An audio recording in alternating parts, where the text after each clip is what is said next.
أعوذ بالله من الشيطان الرجيم بسم الله الرحمن الرحيم وإذ نادى ربك موسى أن ائت القوم الظالمين قوم فرعون ألا يتقون قال ربي إني أخاف أن يكذبون ويضيق صدري ولا ينطلق لساني فأرسل إلى هارون ولهم علي ذنب فأخاف أن يقتلون قال كلا فاذهبا بآياتنا إنا معكم مستمعون فأتيا فرعون فقولا إنا رسول رب العالمين أن أرسل معنا بني إسرائيل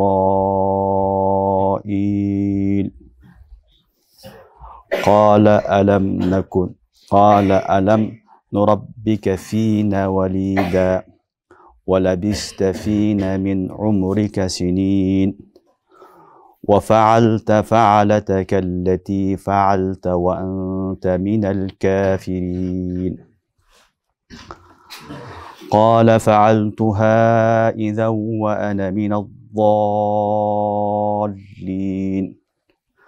ففررت منكم لما خفتكم فوهب لي ربي حكما وجعلني من المرسلين وتلك نعمة تمنها علي أن عبدت بني إسرائيل آمنت بالله صدق الله العظيم. Жана эстеген сенин Раббиң Муса алейхиссаламга өкүм кылды, залым коомго баргын деп. Фираундун коомуна алар Алладан коркушпайбы? Муса алейхиссалам айтты: "Эй Раббим, мен коркомун, алар мени жалганга чыгарып коюшунан коркомун. Жана жүрөгүм кысылат, тилим айланбайт. Мени менен кошо Харунду дагы пайгамбар кылып жибергин.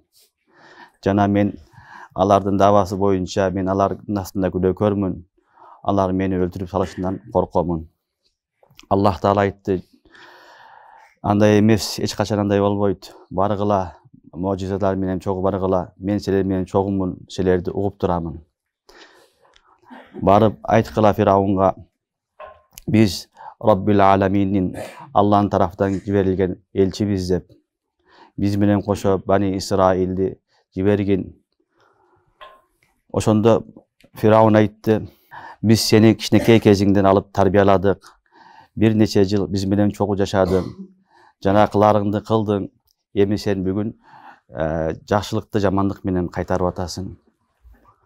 Ошондо Муса алейхиссалам айтты: "Мен кылдым, албакты мен жаңылышып кылдым. Силердин коркорумдан качтым. Кийин мага Раббим өзүнүн хикматыны, данышмандыктыгын берди, жана мени пайгамбар кылып жиберди. Жана бул сен айткан, сен мага миннет кылган нематтарың ушулбу? Сен Бани Исраилди кул кылып алдың." Шуара сүрөсүнүн 10 аятынан 22 аятка чейинки аяттар. Биз өткөн сабакта Шуара сүрөсүн баштаганбыз. Шуара сүрөсүнүн башында эле Аллах субхана ва таала пайгамбарыбыз саллаллаху алейхи ва салламга дават кылгандын услубун, эрежесин баяндаган. Ошол жерде аяттын башында лааллака бахиун нафсака алла якуну муъминин. Алар мусулман болбойт деп кайгырып, өтө кайгырып, өзүңдү өлтүрө жаздадың, өзүңдү жоготоюн деп койдуң деп пайгамбарыбыз саллаллаху алейхи ва салламга Аллах Таала эскерткен эди. Эми ошол аяттын негизинде Аллах субхана ва таала мына 10 аяттан баштап узун аяттардын бүт бардыгы ушу пайгамбарлардын кыссасы болот. Пайгамбарлардын коом менен болгон мамиле, пайгамбарлар даават кылган, коому кандай жооп берген, ушулардын баардыгын Аллах субханала таала көпчүлүгүнү Сурат Шуарада баяндайт. Bunun bayandaşlıktın negizgi maksatı Peygamberimizin köngülünü kötörüp atat. Muhammed aleyhisselam жалгыз эле сен эмес деп атат. Сага чейин канча пайгамбар келген болсо, алардын баардыгы ушундай кыйынчылыктарга, машаккаттарга душар болгон. Алар даават кылып келген, алардын коомдору аларга терс жооп берген.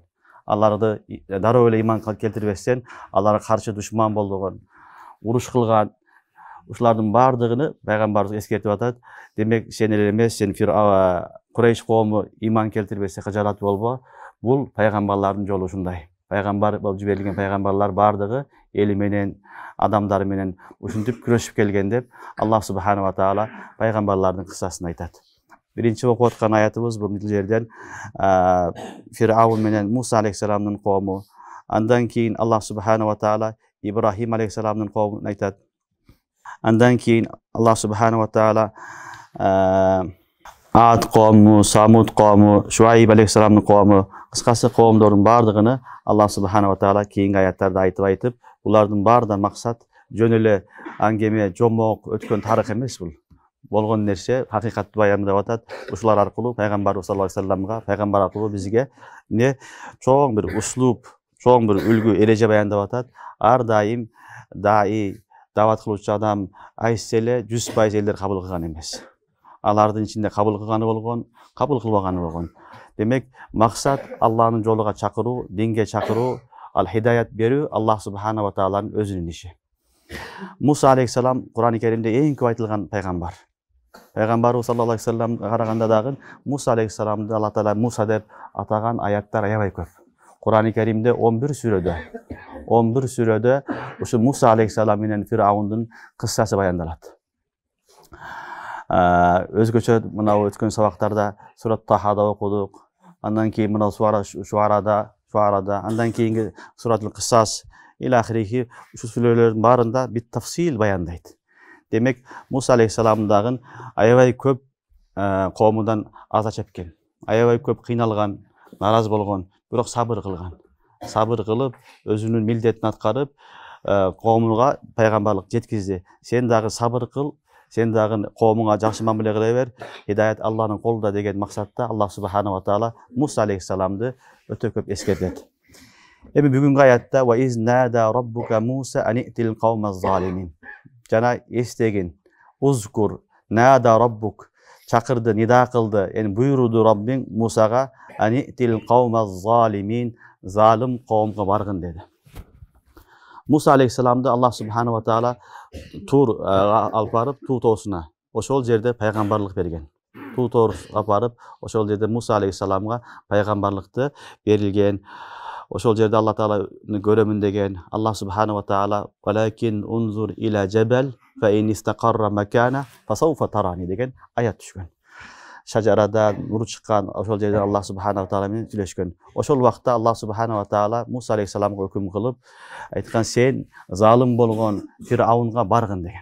Фир'аунга баргын дегенде Муса алейхиссалам айтты: "Каума Фир'аун ала яттакун", Фир'аунун коомуга барып айткыла, алар Кудайдан коркпойбу экен, Кудайдан корксун, эртең Кудайдын астына барат деп эскерткен дегенде, "Кала рабби инни ахафу аюкадзибун". Кала рабби инни ахафу аюкадзибун. Муса алейхиссалам айтты: "Раббим, мен аларды мени жалганга чыгарат, мен жалганчы дешинен коркомун" деди. Муса алейхиссалам менен Фир'аунун балдар окуясы аябай кызык. Муса алейхиссаламдын доорунда эле Фир'аун не кылган? Бани Исраилдин бүт балдарын өлтүргөн. Ошол убакытта Фир'аундар корккон, анын бир эмеси болгон, мушири болгон, кеңешчиси. Азыр бирөө төрөлөт, ошо төрөлгөн бала сенин бүт мүлкүңдү тартып алат, байлыгыңды тартып алат дегенде, Бани Исраилдин бүт баарын өлтүрсөм кутуламы деген. Анан Бани Исраилдин бүт баардыгын өлтүрүп салган. Балдар төрөлгөн балдар өлтүрүп, Аллах субханала ва таала Муса алейхиссаламды не кылган? Сактап калган. Сактаганда дагы төрөлгөндөн кийин энеси коркуп, немеге салып, сандыкка, сууга салат, Нил менен агып барып Фир'аундун өзүнүн баягы жашаган үйүнө, сарайына барып калат. Анан өзү алып багат. Өзү багып 30 жыл Муса алейхиссалам Фир'аундун үйүндө жашайт. Чогуу тамак жейт, чогуу кийимдерин кийет, чогуу тарбиясын көрөт, 30 жыл жүрөт. Ошол убакытта Мисирде эки жамаат бар эле, эки коом. Бир Кыпти, экинчи Бани Исраил. Кыпти деген Фираундун немеси, уругу. Фираундун уругуну Кыпти деп айтылат. Экинчиси Бани Исраил. Бани Исраил бул Якуб алейхисалам балдарында айтылат. Булар мисирликтер эмес, булар Шамдан көчүп баргандан. Азыркы Урдун, Иордания, Филистин, ушул Шамдан көчүп баргандар болгон булар. Булар Юсуф алейхисалам доорунда калып калган. Юсуф алейхисалам Мисирге баягы казыначы болуп Мисирге келгенден кийин ошол убакта Бани Исраил дагы көчүп барып жайгашып калган. Ошол Бани Исраилдерди Кыптилер, Фираундун жамааты, Фираундун эли, коому буларды кул катары көргөн. Кул катары иштеткен, кул кылып алган, көчөдө кармап алса эле апарып иштетип, акчасын бербей, ашка коюп жиберген. Ушундай учур доор болгон. Булар залым болгон. Ошон үчүн Аллах субханаху ва таала ва из нада раббука Муса ан итил каумаз залимин деди. Залым коомго барып айткыла. Каума Фираун ала яттакун. Фираун жана Фираунун коому барып айткыла Алладан корксун деп Муса алейхиссаламды жиберген. Булар Кыптилер кармап алып эле иштетип акчасын бербей, акча кыйнап жүргөн. Ошол убакта Муса алейхиссалам 30га кирип калган экен. Жашында көчөдө баратса бир Кыпти, бир Бани Исраилди кармап алат. Кармап алып, жөн эле бир зулум кылып аткан болот. Ошол зулумунан куткарайын муну деп Муса алейхиссалам бир чабат. Бир чапканда баягы Кыпти өлүп калат. Фабаказаху Муса фақада алейх. Куранда айтат. Бир эле чапты, не болду? Баягы Бани Исраилдин немеси, адамы өлүп калат. Өлгөндөн кийин Муса алейхиссалам кыжалат коркуп, анан Мисирден качып чыгып кетет. Алар машвара кылып, буну тутуп кармап өлтүрөбүз деген кабар жеткенде Муса алейхиссалам Мисирден качып жөнөйт. Кур'ан-ы Керимде Аллах айтат: "Ва хаража минха хаифан ятараккаб." Ва хаража минха хаифан ятараккаб. Мисирден чыкты дейт, корккон абалында, жана өзүнө аңдып эч ким мени издеген жокпу деп корккон абалында Муса алейхиссалам чыгып кетет. Чыгып барып Мадиянга барат. Мадиянда 10 жыл жашайт.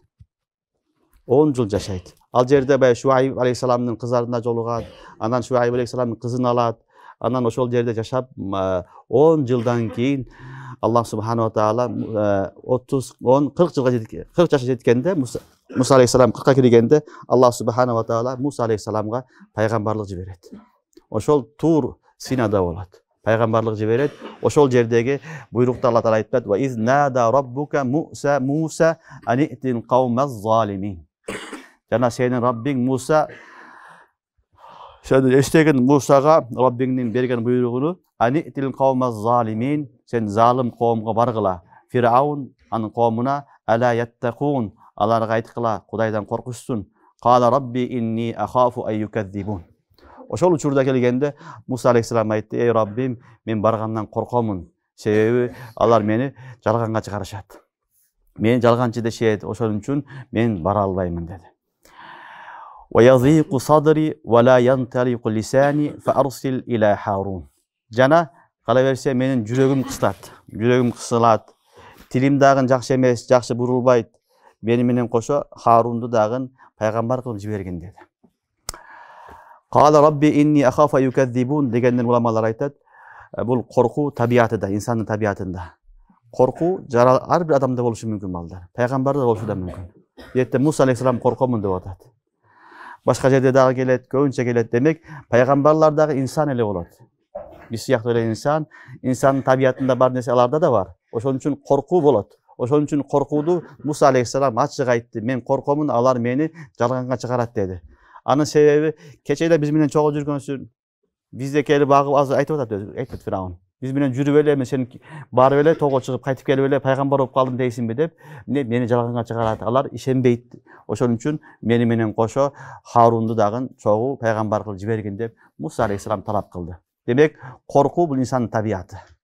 Бул коркуу баягыдай пайгамбарлар коркпойт же аулиялар коркпойт деген сөз туура эмес. Аулиялар да коркот, пайгамбар да коркот, инсандын табиятында жаралган нерсе.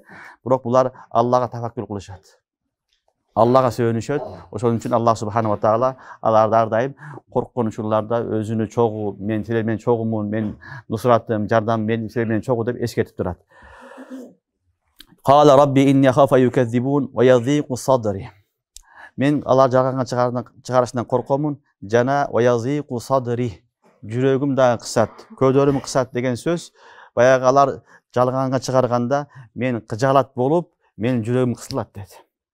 Себеби бирөөгө бар дават кылсаң, даватыңды укпаса, сени уккусу келбесе, сени акарат кылса, анда адам не болот? Кыжаалат болгондон анын жүрөгү сыгылат. Ошого буларга барганда менин жүрөгүм сыгылат деди. Алар сөздөрүгө туруштук бере албай, мен кыйналамын. Вала янталиqu лисани. Жана менин тилим дагы айланбай калат деди. Себеби Муса алейхиссаламдын тилинде люк да бар эди. Ошол баягы Фираундун доорунда учурда эле не кылган? Сынаш үчүн чок менен немени койгондо Муса алейхиссалам чокту кармап кийин оозуна салып, тили күйүп калган. Ошон үчүн тилинде дагы люк да бар эди, баягындай бир сөздү кайта сүйлөй турган учурлар болуп калган. Ошон үчүн айтты: "Вала янталиqu лисани." Жүрөгүм сыгылат, тилим дагы жакшы айланбай калат. Фасихал лисан эмесмин. Мени менен кошо Харунду жөнөткүн. Биринчиден анын күнөөсү жок. Экинчиден ал фасихал лисан. Анын сөзү аябай жакшы, чечен сөзгө ал менен чогуу барсын. Ал жерде элдин баары мен жалганга чыгардыганда, мени бир адам колдоп турбаса, мен кыйналамын деп Муса алейхиссалам өзүнүн несini дардын Allah subhanahu wa taala айтты. Кур'ан-ы Каримде балдар Муса алейхиссалам менен эле Алла тааланын сүйлөшкөнүн көп угасыңар. Башка пайгамбарлар да болот ушундай. Бирок Муса алейхиссалам баягындай эмне деп коебуз? Алла таала менен кеңири сүйлөшкөн. Болгондой айткан. Түшүнүңөрбү? Ушундай болгон. Ошон үчүн Муса алейхиссаламды Калимуллах деп коет. Башкаларды окусаңар, өкүм келди, аткарды, өкүм келди, аткарды. Көп айтылбайт. Муса алейхиссалам андай эмес, болгонун ичиндеги дардыны ачык-ачык айтып, Аллах менен кенен сүйлөшкөн. Ошон Муса Калимуллах деп айтылат. Бул жерде эми айтты: "Кала рабби ва язиqu sadri", жүрөгүм кысат, "ва ла янталиqu lisani", тилим айланбай калат, "Fa arsil ila Harun", Харунга да жөнөткүн деди. Яни Жабраилди жөнөт, Вахийди жөнөт, Харун дагы алейхиссалам дагы мени менен чогуу пайгамбар болсун. Өкөөбүз барайлык деди. Ва лахум алайя замбун. Жана алардын давасы боюнча мен алардын астында күнөөкөрмүн деген сөз.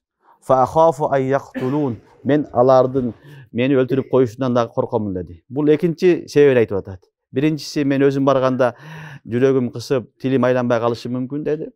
Экинчиси дагы мен алардын астында күнөөкөр сыяктуу болуп калганмын деди. Бул баягы окуя. Муса алейхиссалам көчөдө баратканда бир кыптийге жардам бере коюп, Бани Исраилга кыптийди бир чапканда не болду? Өлүп калды. Өлүп калгандан кийин алар адам өлтүрдү деп кууганда Муса алейхиссалам качып чыгып кеткен Мисирден. Түшүнүңөрбү? Ошол эсер айтты: "Валахум алайя замбун" деп. Алардын давасы боюнча мен алардын астында күнөөкөрмүн. Fa akhafu ay yaqtulun. Мен алар мени өлтүрүп коюшунан коркомун деди. Биздин адамды өлтүргөнсүн.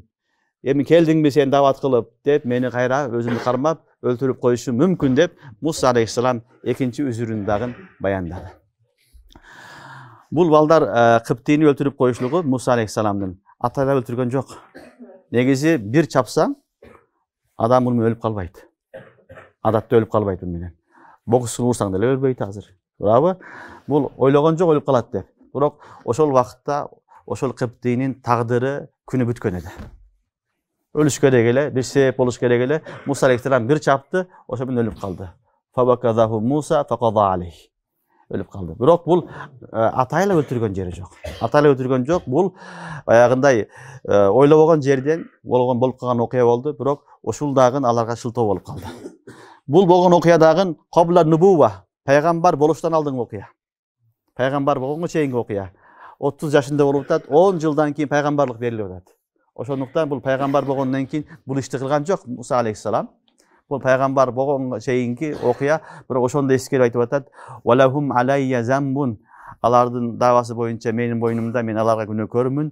Fa akhafu ay yaqtulun. Алар ошонун менен өч алышы мүмкүн, мени өлтүрүп салышы мүмкүн деп Аллах субханаху ва таалага Муса алейхиссалам өзүнүн ичиндеги дардын айтып кайрылды. Түшүнүңөрбү? Алла таала мынтип жооп берди: "Кала калла". Кала Аллах айтты: "Калла". Эч качан андай болбойт деп. Эч качан коркпо, Seni eч kim өлтүрбөйт. Калла, эч качан сен айткандай болбойт. Фазхаба, экөөң тең жөнө. Би аятина, биздин муъжизаларды, аяттарды, кереметтерди алып жөнөгүлө. Инна маакум мустамиун. Инна маакум мустамиун. Мен дагы силер менен кошо не болом? Угуп бардыгын билип турам деди. Демек Аллах субхана ва таала Муса алейхиссалам уккандан кийин дем берип атат. Эч качан андай болбойт, ал өлтүрө албайт, ал эчтеке кыла албайт. Сен жөнө. Биздин аяттарды алып баргын дагы инна маакум, мен силер менен чогумун деп атат. Демек Аллах таала ар дайым чогуу пайгамбарлары менен, мусулмандар менен мустамиун, чогуу эле дебестен угуп турамын деп атат. Сима, истима дегенди кулак түшүп уккандай айтат. Көңүл коюп уккандай айтат. Инна маакум мустамиун дегени силердин ар бир кыймыл аракетиңер, ар бир кичинекей нерсеңер бүт бардыгы менин көз астымда, менин кароомда. Силерди мен алып барып кафир, залымдын астында жем кылып койбоймун. Алар силерди өлтүрө албайт. Эч кыжалат болбостон баргыла деди. Түшүнүңөрбү? Куранда Аллах айтып атат: "Калла, эч качан андай болбойт. Фазхаба би аятина, биздин аяттарды, муъжизаларды, пайгамбарлык далилдерди алып баргыла. Инна маакум мустамиун, мен силер менен чогуу ар бир нерсени угуп билип турам" деп Аллах субхана ва таала айтты. Демек дем берди. Кыжаат болбой бара бер деди. Муса алейхиссалам менен Харун алейхиссалам барат. Мадияндан барып, Мисирге барып, бир жылга чейин кире албайт Фираунга. Бир жылга чейин Фираун киргенге уруксат бербейт. Азыр деле балдар падышалардын эмесине барам десең, бир ай жүрөсүң, билесиңерби? Жазыласың, башка кыласың, кириш оңой эмес. Азыр кичинекей эле падышаларга. Бул чоң залым падыша болгон. Ошол Фираундун баягы хан сарайына барып, Фираундун астына барат. Кийинки аятта Аллах субхана ва таала ошол айтат: "Фатия фирауна факула инна расулу раббил аламин." Экөөң баргыла Фираунга. Барып айткыла: "Биз Раббил аламиндин, бүткүл дүйнөнү жараткан Аллах тааланын тарафынан жиберилген элчибиз" деп айткыла деди. Анан экинчиси ан арсил ма'на бани Исраил. Экинчи талап айткын, биз менен кошо Бани Исраилди жөнөт. Биз менен кошо Бани Исраилди жибер. Аларды кулдуктан чыгар, аларды кул кылба деп эскерт деди. Эки нерсе талап кылып жөнөттү. Биринчиси пайгамбарбыз, экинчиси Бани Исраилди буларды кордобо. Буларды кулдуктан чыгар, булар биз менен кетсин, буларды биз Шамга алып барабыз, өзүнүн ордунда, өзүнүн жайында барып жашасын деген талап койду. Демек пайгамбарлар жөн эле пайгамбарлык кылбастан мазлумдарга да жардам берген. Мазлум коомду залымдардын колунан куткарган пайгамбарлар болгон. Демек пайгамбарлар жөнөкөй инсан эмес, бир гана Аллага чакырып койбостон залым падышалар менен күрөшүп, ошол жердеги эзилген, кыйналган мазлум коомдарды зулумдан чыгарган инсандар болгон. Ошон үчүн Аллах таала айтат: "Ан арсил ма'ана бани Исраил." Ан арсил ма'ана бани Исраил, биз менен кошо Бани Исраилди, Исраилдин балдарын дагы бошондукка чыгар, аларды дагы жөнөткүн деп сурагыла деп Аллах таалам өкүм кылды. Qala alam nurabbika fina walida wa labista fina min umrika sinin wa fa'alta fa'alataka allati fa'alt wa anta minal kafirin. Бул Фираунун сөзү. Бул Фираунун сөзү Аллах субхана ва таала Куранда зикир кылган. Ушул сөзү Куранда ар дайым окулат. Фираун жооп берди. Qala alam nurabbika fina walidan. Сен баягы эле биз сени тарбиялаган баласың деди. Валид деген жаш наристени айтат. Кичинекей наристе кезиңде сени алып келип биз тарбия кылганбыз.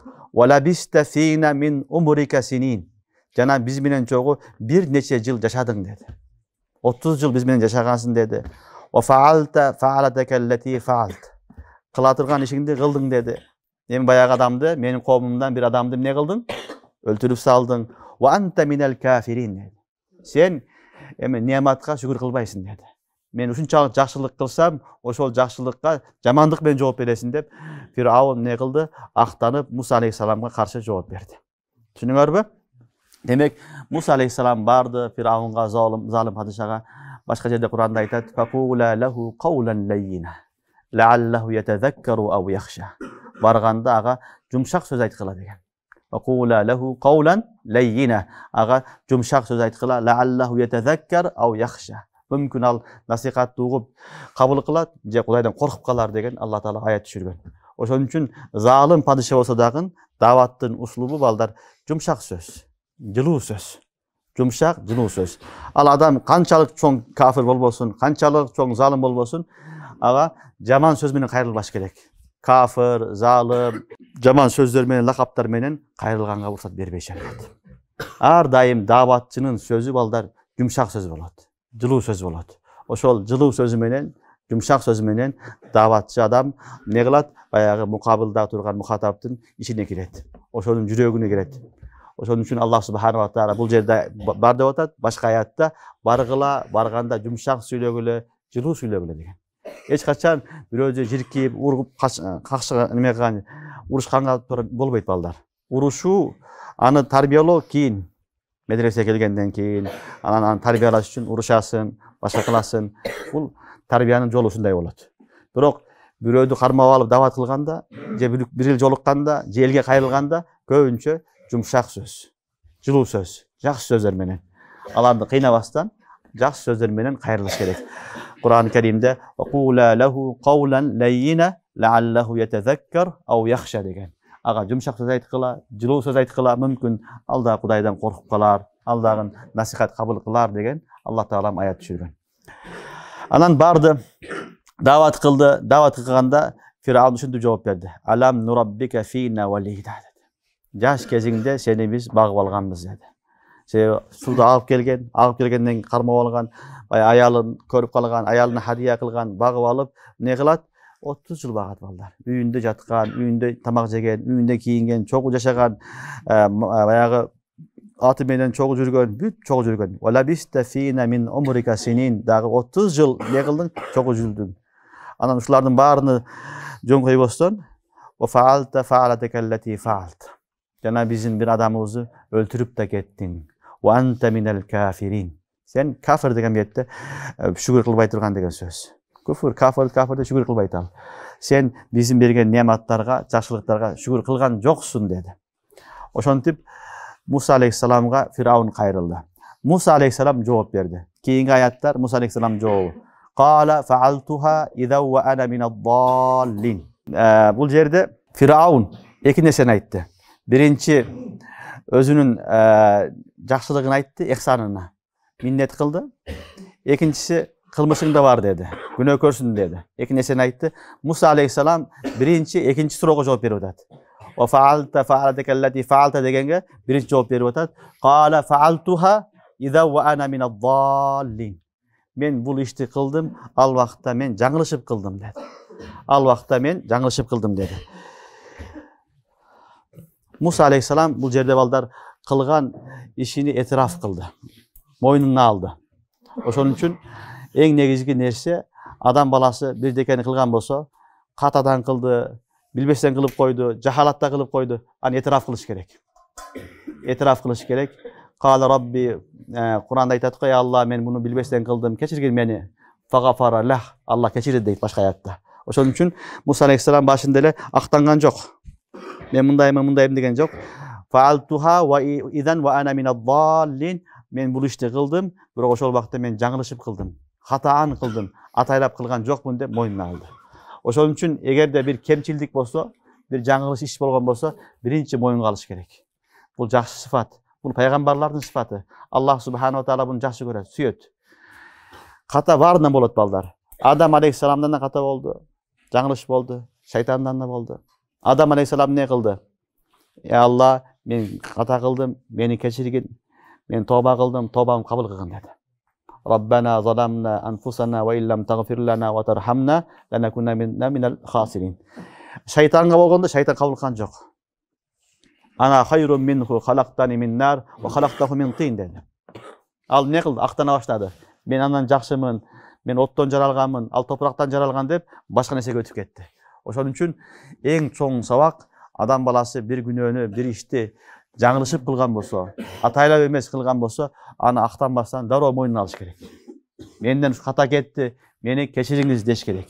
Бул жерде дагы Муса алейхиссалам ошол жолу ыктыяр кылып, кала фаалтуха иза ва ана минад-даллин.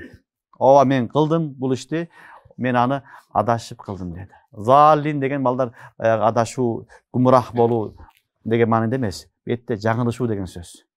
Zal деген адашып калды деген маанасы бар. Жаңылышты деген маанасы бар. Түшүнүңөрбү? Көптөгөн маанилери бар. Бу жерде адашуу менен, жаңылышуу менен, атайлабастан деген да бар. Жахалат учурда деген да маанасы бар bunun. Мен бул нерсени адашуу менен, жаңылышуу менен, жахалатта кылып койдум деген сөз. Түшүнүңөрбү? Zal деген сөз пайгамбарларга мунасип эмес, колдонбойт. Пайгамбарлар zal болбойт. Пайгамбарлар только не болот? Hadi болот. Hidayat калып келет. Ошон үчүн ва фаалтуха ва ана минад-даллин, мен ал вакытта не пайгамбарлык келе жаңылышкан учурда не кылдым? Ушул ишти кылдым деп Муса алейхиссалам жооп берди. Демек, эгер адам баласы атайлап эмес, жаңылышып кылган болсо, ал күнөөкөр болбойт. Күнөөкөр болсо дагы Муса алейхиссалам тооба кылды. Муса алейхиссалам не кылды? Жаңылышканга да тооба кылды. Фагапараллах, Аллах кечирдим деп атат. Туурабы? Демек, бул болгон окуядан билинди, пайгамбарлар күнөө кылбайт, пайгамбарлар маусум, пайгамбарларды Аллах Таала өз маусум кылып жараткан, анча-мынча болгон окуялар, булар каблан нубува, пайгамбарга чейинки болгон окуялар болгон, алар дагы атайлап кылынган эмес, жаңылышып кылынган нерсе. Аллах Таала өзү билет, ва ана минад-даллин, аны мен жаңылышкан учурда аткарып койдум деп Муса алейхиссалам бетараф кылды. Анан экинчи суроосуна жооп берип Fafarartu minkum lamma khiftukum. Fafarartu minkum lamma khiftukum. Жана силерден качып чыктым мен дейт. Мадиянга, Мисирден Мадиянга качып кетти. Lamma khiftukum, силерден коркконумдан фавахаба ли рабби хукма. Анан Раббим мага өкүм берди дейт. Раббим мага хөкүм, балдар өкүм. Хөкүм вахи, мага вахи жиберди, пайгамбар кылды, мага хикмат берди деген да манасы бар. Мага Аллах Таала hikmat berdi. Rabbim manga hikmat, danışmanlık berdi. Vece'aleni minel mursalin. Jana meni peygamberlerden kıldı dep Musa aleyhisselam Allah Taala ne kıldı? Firavunga kayırıldı. Ve tilka ni'metun tamunnuha aleyye an abbadta bani İsrail. Mına uşul nimet. Uşul nimetти sen maga minnet kılıp atasın. Yani seni baktım, östürdüm, büyümden çoğalttım de maga minnet kılıp atasın. Бирок сен ан аббатта бани Исраил, ал нематтын ордуга бани Исраилдардын баарын кул кылып алдың го деди. Бани Исраилдин баарын кул кылып алып, мага кылган жакшылыгыңды жакшылык деп атасың. Бул кылган жакшылыгың жакшылык эмес деди. Себеби бани Исраилдин баарын кул кылды, адамды өлтүрдү. Ошол адам өлтүргөндөн кийин не болду? Менин да апам коркконунан сууга агызып, мен келип калдым. Сен зулум кылбаганыңда мен сенин үйүңө келбейт элем деди. Senin tarbiyanda, senin tamağında, senin önünde cürbeyt elem dedi. Sen uşul kılgan zalımının sebepti, zulümün sebepti. Ben uşul neselege duşar boldum. Emi bul kılgan neselerin bana minnat kılbağın, sen bana jakşılık kılgan joksun dedi. Düşünüyor bir manası. İkinci manası, sen meni baktın, çoğayttın meyli. Birok menin kovumumdu, menin elimdi sıylagan joksun. Menin elimdi kul kılıp aldın. Yaş baldarı soyup saldın.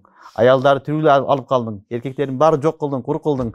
Анан ушул сенин кылган ишиң мага эмне жакшылык кылган болуп эсептелеби? Мага кылган жакшылыгың ушулбу деп Муса алейхиссалам баягы Фираунун суроосуна жооп берди. Ал суроосу Алам нураббика фина валида ва лабиста фина мин умрика синин деген миннати болчу. Мен сени бактым, тарбияладым, сен бир нече жыл менин үйүмдө жүрдүң, деди Алла айтты. Ва тилка ни'матун тамуннуха алейя. Ошону ни'мат деп мага миннат кылып атасыңбы? Мага ошону ихсан кылып атасыңбы? An abbatta bani İsrail. Sen bani İsrail'de kul kılıp aldın. Aları kul kılıp ezdin. Alardın aslında bu senin nimettin nimet emes dep Musa aleyhisselam ne kıldı? Al aytkan sözünü inkar kıldı. Demek peygamberler ballar uşuntip ne kılgan? Akıl menen, danışmanlık menen, sabırдуулук menen davat kılgan. Bu davat, ilim, İslam'ın yolu uşunday. Bu cin akıllı adamlardan farasаттуу адамдардын, данышман, сабырдуу адамдардын кылатыган иши. Эч качан пайгамбарлар атырылып урушкан эмес. Эч качан пайгамбарлар сөгүшкөн эмес, айтышкан эмес. Пайгамбарлар акырын илмий жоопторду берген, аларга ошо кандай суроо болсо ошондой жооп берген болду. Ашашап зулум да кылган эмес, залым да кылган эмес. Кийинки сабактарды окуйбуз, ар бир коомго келген пайгамбарларга коом жамандык кылган, пайгамбарлар жакшылык менен жооп берген. Ташаткан аш берген. Жамандык кылган жакшылык менен жооп берген. Мына ушул дин таркатуунун жолу ушундай. Эч качан биз дин таркатканда мен туурамын, мен акыйкатмын деп эле өзүбүздү фериште сезип алып, башкалары кафир деп, алар депселеп, алар жамандаганга акыбыз жок. Алар дагы бизге окшогон инсан, аларга кайрылуудун жолу, даават кылуудун жолу не болуш керек? Илимдин негизинде болуш керек.